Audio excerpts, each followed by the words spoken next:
नमो नमः बच्चों। हमारे सामने कक्षा 8 की रुचिरा पाठ्य पुस्तक है। पिछली कक्षा में हमने पंचमः पाठः कंटकेनैव कंटकम पढ़ लिया था। इस कक्षा में अपन उसका अभ्यास कार्य करेंगे। आइए, प्रश्न 1, एक पदेन उत्तरम लिखत। एक पद में उत्तर लिखना है। क नंबर का प्रश्न है, व्याधस्य नाम किम आसीत, मतलब शिकारी का नाम क्या था। उत्तर है चंचलः, मतलब शिकारी का नाम चंचल था। ख नंबर का प्रश्न है, चंचलः व्याघ्रम कुत्र दृष्टवान, मतलब चंचल ने बाघ को कहाँ देखा था। उत्तर है जाले, मतलब जाल में। ग नंबर का प्रश्न है, कस्मै किमपि अकार्यम न भवति। कस्मै मतलब किसके लिए, किमपि मतलब कुछ भी, अकार्यम मतलब अकार्य, न भवति मतलब नहीं होता है। किसके लिए कुछ भी अकार्य नहीं होता है या बुरा नहीं होता है। तो उत्तर होगा क्षुधार्ताय। क्षुधार्ताय मतलब भूख के लिए। भूख के लिए कुछ भी करना गलत नहीं होता है, अकार्य नहीं होता है, ऐसा कहानी में बाघ ने और भी लोगों ने बोला था। घ नंबर का प्रश्न है, बद्री गुलमानाम पृष्ठे का नीलिना आसीत, मतलब बेर की गुफाओं के पीछे कौन छुपी हुई थी। उत्तर है लोमशिका, मतलब लोमड़ी। अगला प्रश्न, सर्वम किम समीहते, मतलब सभी लोग किसको साधते हैं या किसके लिए करते हैं। तो उत्तर हो गया स्वार्थम, मतलब स्वार्थ के लिए सब कुछ सब करते हैं। अगला प्रश्न है, निसहायो व्याघ्रः किम अयाचयत, मतलब बिना सहारे के बाघ क्या मांगने लगा था। निसहायो मतलब बिना सहारे के, व्याघ्रः मतलब बाघ, किम अयाचयत, किम प्लस अयाचयत, किम मतलब क्या और अयाचत मतलब मांगने लगा था। तो उत्तर होगा प्राण भिक्षाम, मतलब अपने प्राणों की भिक्षा मांगने लगा था, अपने प्राणों की भीख मांगने लगा था। अगला प्रश्न, प्रश्न नंबर 2, पूर्ण वाक्यन उत्तरत। इन प्रश्नों के उत्तर हमें पूरे वाक्य में देना है। क नंबर का प्रश्न है, चंचलेन वने किम कृतम, चंचल के द्वारा वन में क्या किया गया था। उत्तर है चंचलेन वने जालम विस्तारितम, मतलब चंचल के द्वारा वन में जाल फैलाया गया था। अगला प्रश्न है, व्याघ्रस्य पिपासा कथम शांता अभवत, मतलब बाघ की प्यास कैसे शांत हुई थी। उत्तर होगा व्याघ्रस्य पिपासा नद्याः जलम पीत्वा शांता अभवत, मतलब बाघ की प्यास नदी के जल को पी करके शांत हुई थी। अगला प्रश्न है, जालम जलम पीत्वा व्याघ्रः किम अवदत, मतलब जल को पी करके बाघ क्या बोला था। उत्तर होगा जलम पीत्वा व्याघ्रः अवदत, मतलब जल को पी करके बाघ बोला था सांप्रतम बुभुक्षतोस्मि। सांप्रतम मतलब अब और बुभुक्षतोस्मि मतलब भूखा हूँ, अब मैं भूखा हूँ, यह बोला था। अगला प्रश्न है, चंचलः मातृस्वसः इति काम संबोधितवान, मतलब चंचल मातृस्वसः मतलब मौसी इस से या इस पद से काम संबोधितवान, मतलब किसको संबोधित किया था, किसको बुलाया था। तो उत्तर होगा चंचलः मातृस्वसः इति लोमशिकाम संबोधितवान, मतलब चंचल मातृस्वसः मतलब मौसी कह करके लोमड़ी को संबोधित किया था। अगला प्रश्न है, जाले पुनः बद्धम व्याघ्रम दृष्ट्वा व्याधः किम अकरोत, मतलब जाल में फिर से बंधने के बाद बाघ को देख करके शिकारी ने क्या किया। देखो व्याघ्रम, व्याघ्रम मतलब बाघ को, और एक व्याधा शब्द है, व्याधा मतलब शिकारी ने। तो जाल में फिर से बाघ बंध जाने पर उसको देख करके शिकारी ने क्या किया। तो उत्तर होगा जाले पुनः बद्धम व्याघ्रम दृष्ट्वा व्याधः प्रसन्नः भूत्वा गृहं गतवान, मतलब जाल में फिर से बंधे हुए बाघ को देख करके शिकारी प्रसन्न होकर के घर चला गया था। आइए अब अगला प्रश्न करते हैं। प्रश्न नंबर 3, अधोलिखितानि वाक्यानि कः का कम काम प्रति कथयति। मतलब जो नीचे वाक्य लिखे गए हैं वह वाक्य कह या का मतलब किसने कहे हैं, और कम या काम मतलब किसके लिए कहे गए हैं। देखो कह और का, कह पुल्लिंग का शब्द है और का स्त्रीलिंग का शब्द है। और दूसरा कम और काम, कम पुल्लिंग का शब्द है और काम स्त्रीलिंग का शब्द है। तो आपको बताना है ये जो वाक्य नीचे दिए गए हैं ये किसने और किसके लिए कहे थे। जैसे उदाहरण दिया है यथा, यथा मतलब जैसे, इदानीम अहम त्वाम खादिष्यामि। इदानीम मतलब अब, अहम मतलब मैं, त्वाम तुमको, खादिष्यामि मतलब खाऊंगा, अब मैं तुमको खाऊंगा। ये किसने बोला था?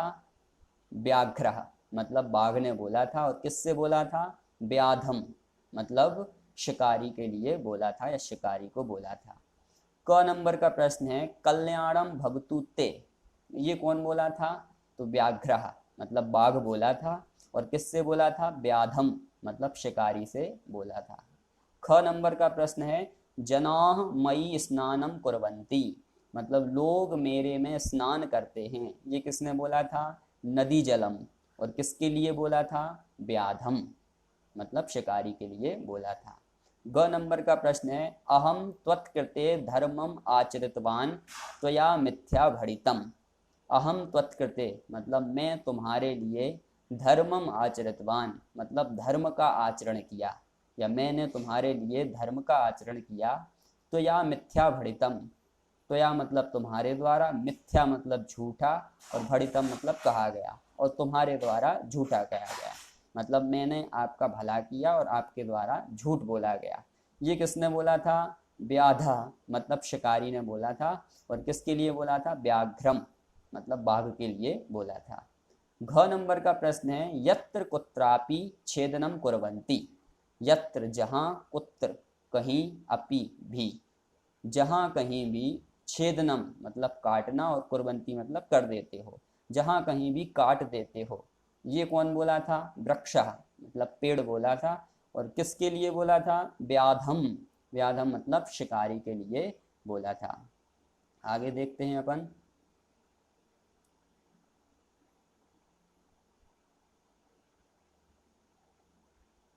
आगे है, संप्रति पुनः पुनः कूर्दनम कृत्वा दर्शय।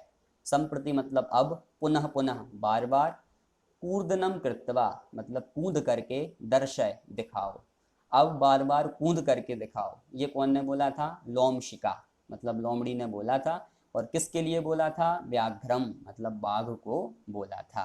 तो इस प्रकार से ये वाला प्रश्न अपन को करना था। अब अपन अगले प्रश्न पर आते हैं। प्रश्न नंबर 4, रेखांकित पदमाधृत्य प्रश्न निर्माणम कुरुत। मतलब रेखांकित पदों को हटा करके प्रश्नों का निर्माण करना है। देखिए सबसे पहला वाक्य है, व्याधा व्याघ्रम जालात बहिः निरसारयत। व्याधा मतलब शिकारी, व्याघ्रम मतलब बाघ को, जालात बहिः मतलब जाल से बाहर, निरसारयत मतलब निकालता है। तो शिकारी बाघ को जाल से बाहर निकालता है। इसमें जो जालात शब्द है वो पंचमी विभक्ति का एक वचन है, और किम शब्द की पंचमी विभक्ति का एक वचन होगा कस्मात। तो जालात की जगह पर आ जाएगा कस्मात। यहाँ जो कस्मात लिखा है उसमें हलंत लगी है। तो प्रश्न बन जाएगा, व्याधः व्याघ्रम कस्मात बहिः निरसारयत, और अंत में क्वेश्चन मार्क भी लग जाएगा। अगला है सेंटेंस, चंचलः वृक्षम उपगम्य अपृच्छत। चंचल वृक्ष के उपगम्य मतलब पास जाकर के, अपृच्छत मतलब पूछता है। इसमें जो वृक्षम शब्द है वो द्वितीय विभक्ति का एक वचन है, तो उसकी जगह पर किम शब्द का द्वितीय विभक्ति का एक वचन होगा कम। ये पुल्लिंग का शब्द है, तो पुल्लिंग में द्वितीय विभक्ति के एक वचन में आता है कम। तो प्रश्न हो जाएगा, चंचलः कम उपगम्य अपृच्छत। मतलब चंचल किसके पास जाकर के पूछता है। अगला सेंटेंस है, व्याघ्रः लोमशिकायै। देखो यहाँ पर जो लोमशिका लिखा है और लोम शिका में जो या लिखा है वो यही है, या के ऊपर ऐ की मात्रा लगानी है। और वैसे ही यहाँ कस्य लिखा है, इसमें भी यही लिखा जाएगा, या के ऊपर ऐ की मात्रा लगेगी। जो मात्रा नहीं लगी हुई है या के ऊपर, उसमें यई की मात्रा लगानी है, ऐ की मात्रा। तो क्या है, व्याघ्रः लोम शिकायै निखिलाम कथाम निवेदयत। मतलब बाघ लोम शिका, लोमड़ी के लिए, निखिलाम कथाम, निखिलाम मतलब पूरी और कथाम मतलब कहानी, निवेदयत मतलब सुनाता है। बाघ लोमड़ी के लिए पूरी कथा सुनाता है। तो लोम शिका शब्द को हटा करके उसमें शब्द लिखा जाएगा व्याघ्रः कस्यै, या में भी ऐ की मात्रा लगानी है, तो हो जाएगा कस्यै निखिलाम कथाम न्यवेदयत, मतलब पूरी कथा सुनाता है। तो यहाँ पर लोम शिखा यई की जगह पर आ जाएगा कस्यै, य में ऐ की मात्रा लगानी है, किसी कारण से यहाँ नहीं लगी होगी। अगला सेंटेंस है मानवाः वृक्षाणाम छायायाम विरमन्ति। मतलब मानव वृक्षों की छाया में या पेड़ों की छाया में विश्राम करते हैं। तो इसमें वृक्षाणाम पुल्लिंग की षष्ठी विभक्ति का बहुवचन है, उसकी जगह पर किम शब्द की पुल्लिंग की षष्ठी विभक्ति का बहुवचन होगा केशाम। तो प्रश्न बन जाएगा मानवाः केशाम छायायाम विरमन्ति, मतलब मानव किसकी छाया में विश्राम करते हैं। इस प्रकार से आपको प्रश्नवाचक चिन्ह लास्ट में लगाना नहीं भूलना है, वो ध्यान से लगाना है। चलिए अगला सेंटेंस है व्याघ्रः नद्याः जलेन व्याधस्य पिपासामशमयत। मतलब बाघ नदी के जल से बाघ की प्यास शांत करता है। देखो यहाँ पे उल्टा लिख गया है, यहाँ जो सबसे पहले व्याघ्रः लिखा है वहाँ पर व्याधः है।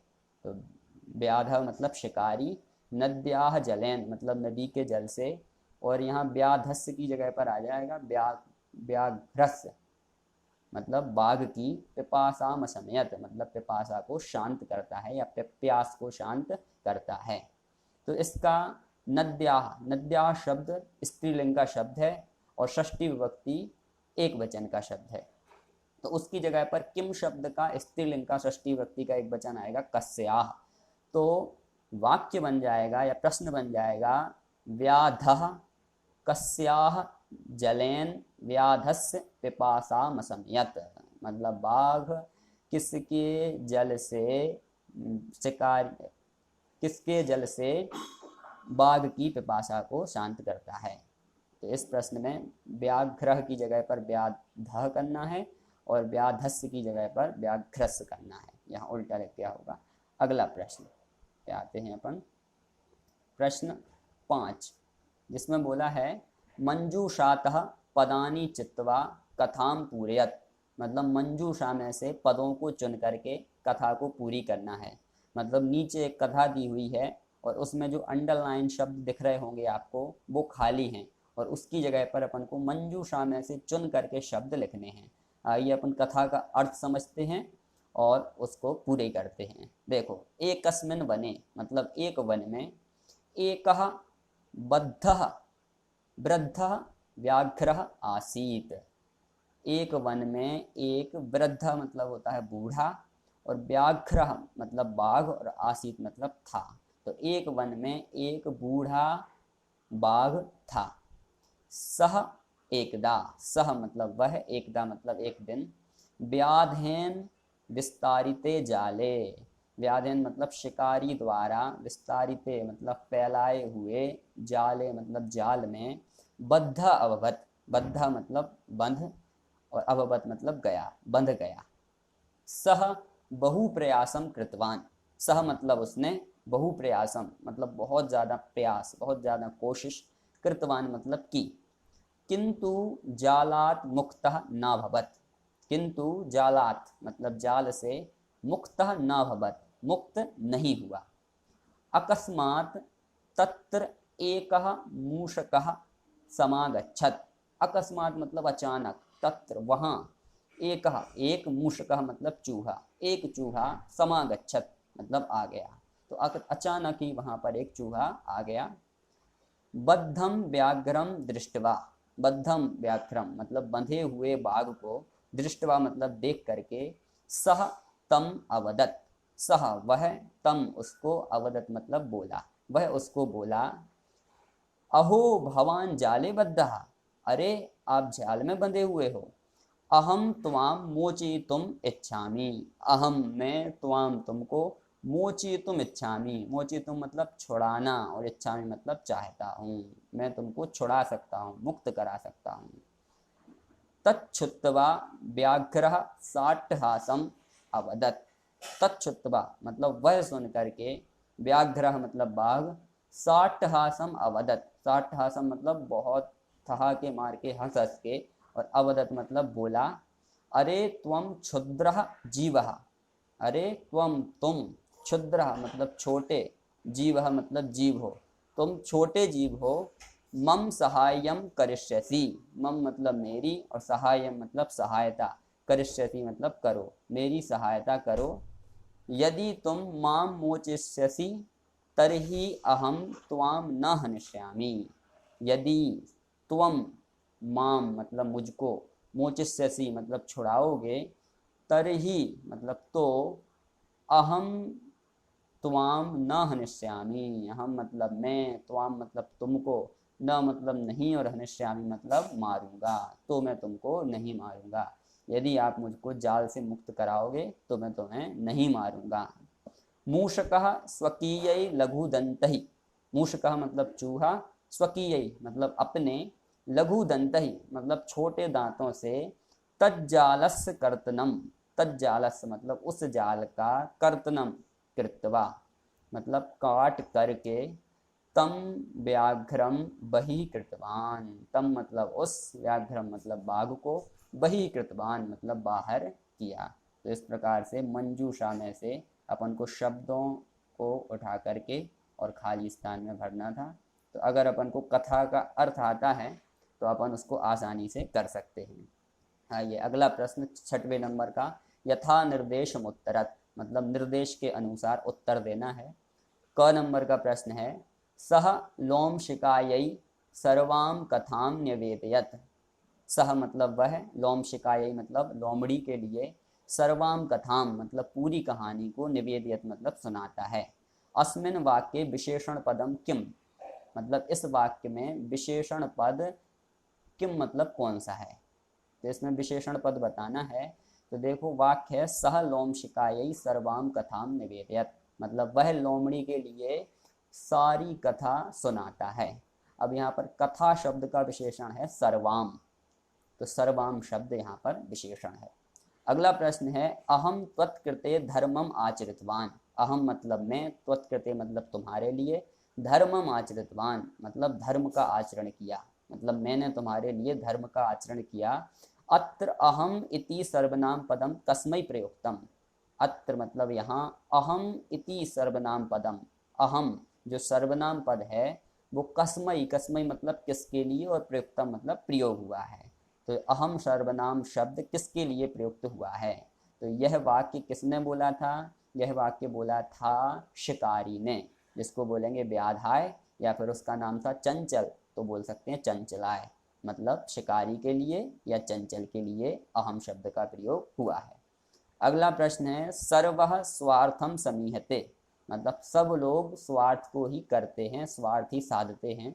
अस्मिन वाक्य कर्तृपदम किम, इस वाक्य में कर्तृपद कौन सा है या कर्ता पद कौन सा है, तो इसमें कर्ता पद है सर्वः मतलब सभी लोग। अगला प्रश्न देखते हैं अपन।